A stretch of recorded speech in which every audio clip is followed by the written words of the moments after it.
Alright, guys. So, this next Patreon request comes from my good friend Jason Voorhees 2011, and he basically asked me to do a three-way crossover between Hellraiser, Hazbin Hotel, and Highschool DXD. We got three H's, all from hell. Yep.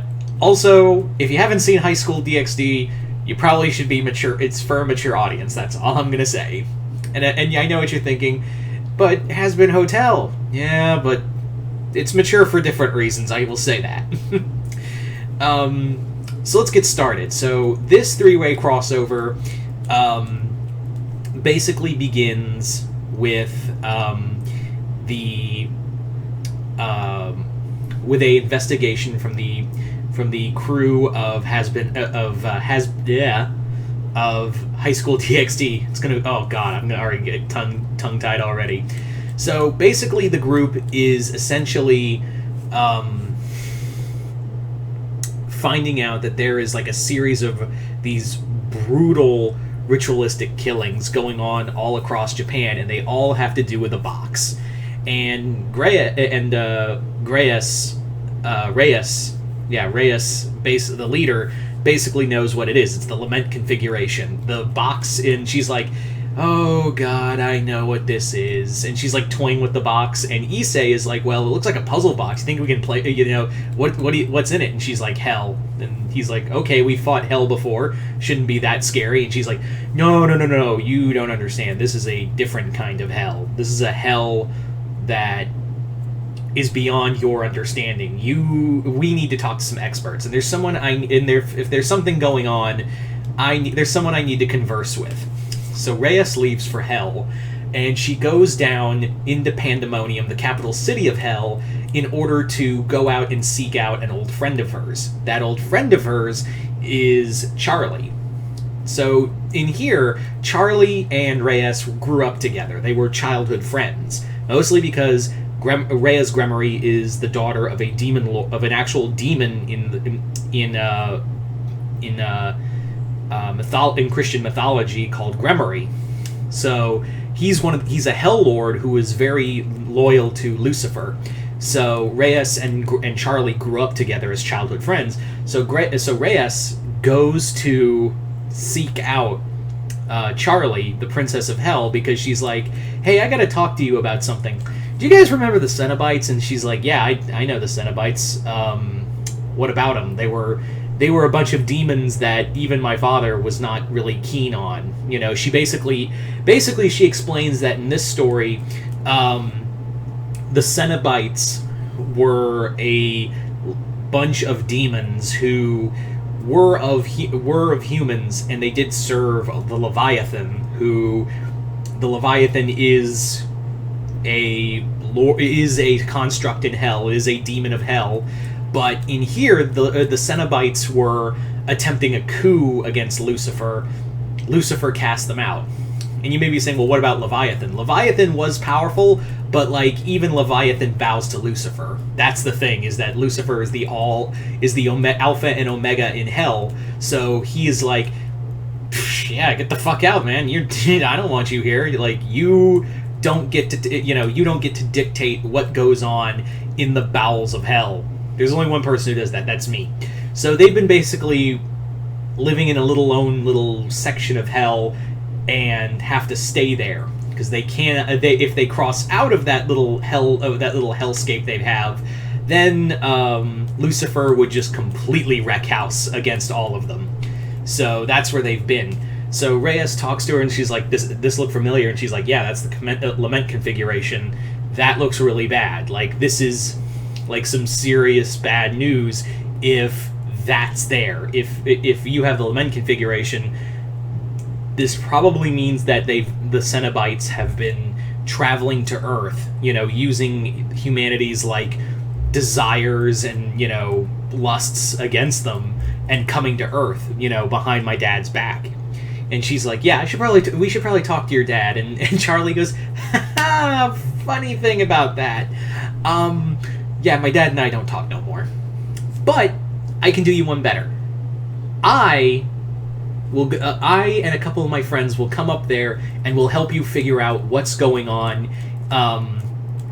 We will figure out together what's going on in on Earth. Like we will go up there. So her, Charlie, and the rest of the Hazbin crew go up to heaven, and it becomes a joint collaboration. Meanwhile, Alistair's curious about the box because he's always been, looking for the Cenobites himself. Even when he was alive, he would hear stories about the Lament configuration, but he never got a hold of it. When he was alive, he never got a hold of the Lament configuration. But now he has like the box in his hands. And he's like, funny little trinket it is, isn't it? I've always wanted to hold... I've always had a desire to kind of see what was on the other side, but I guess I already answered that question. And Charlie's like, yeah, I don't trust you with that. I don't trust you with that. So when the two groups meet, immediately Issei gets advanced upon by Angel Dust, who Angel Dust is like, hey, you want to be a man now, boy? And he's like, haha, this is not what I wanted. Because the thing about Issei, if you've never seen Highschool DXD, is that Issei is a total pervert, but he's also really powerful. So I thought it'd be but no one takes his sexual advances. So I thought it'd be kind of funny to have Angel Dust try to, jump his bones, so have a taste of his own fucking medicine in here. So in here, the two groups unite. The two teams do unite and begin an investigation on what's going on. Well, what is going on is that there are two pinheads. There are now two pinheads because what has happened is that Christy, they discover what happened of the first Cenobite who really challenged Pinhead, Christy Allen. Christy Allen's now known as the Hell Priestess, and she's basically like the remake Pinhead from the new movie. So she's now known as the Hell Priestess and Pinhead's new second in command. And the other Cenobites from the remake are also survivors from other movies, from the other films. So they're all now Cenobites, and basically what they've been doing is their new plan is to basically bring a new form of hell on Earth. Their whole thing is that what they want to do is open what is known as hellholes. And hellholes are basically like the thin line between Earth and Hell, and using the Lament configuration and man's greed and lust and desires, they kind of tear away at the veils between those points, and it opens up portals straight to hell. More specifically, their corner of hell. So this means like more souls are being harvested and reaped by the Leviathan and being converted into Cenobites. That's the plan, is to make new Cenobites, because Pinhead now has a new desire. He wants to take over. He wants to not only take over as the total lead Cenobite, as the Alpha, by overthrowing Leviathan, but he also wants to take out Lucifer and become the new Alpha and Omega in Hell. So that's that's Pinhead's whole game, is that he's planning to not only just knock off Lucifer, he wants to knock off his master Leviathan. And the Cenobites are, they're all in on it, because they're like, yeah, we want to we're tired of being shackled by these thoughts of like, being slaves to it. We want to be the masters, not the slaves. I mean, we're still going to, tear people apart for, in our exploration for desires and of sexual power, but we want to do it on our own terms.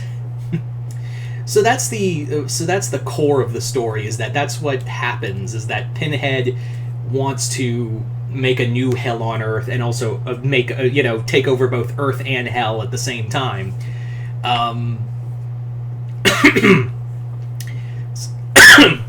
Excuse me. So yeah, that's pretty much the idea for this story, is that it basically becomes the team from the paranormal research team, along with the Hazbin group, team up to take on the Cenobites before they can unleash, hell on two fronts. And yeah, I thought it'd be kind of fun to have like Of course, you would have to have Alistair versus Pinhead, right? That would be just kind of one. Alistair fighting Pinhead would be a definite. You have a few. There would probably be a few other like definite fights in here, but for the most part, yeah. I would say by the end of it, Charlie and Reyes managed to seal the hellholes using their combined powers because they are born of noble blood, hell blood, so they probably would have the power to seal those holes and cast Pinhead back down with his Cenobite legions. And this time they managed to lock them in that corner of hell they're trapped in with a very irate Leviathan who has basically discovered, oh, you wanted to take a shot at me, right? You're the guy who made you? Okay, assholes. You wanna have suffering? Oh, you are in for a treat this time. So there you go, guys. That is pretty much my crossover for Hellraiser, Hazbin, and Highschool DXD. But you guys tell me in the comments below, what did you guys think of it? Once again, I'd like to thank Jason Voorhees 2011 for his continued patronage, and as always, if you'd like to have a Patreon request done, just hit the link below, head on over to my Patreon. Other than that, hope you all enjoyed this. I'm Mr. Multiverse. I'll see you next time in the Multiverse.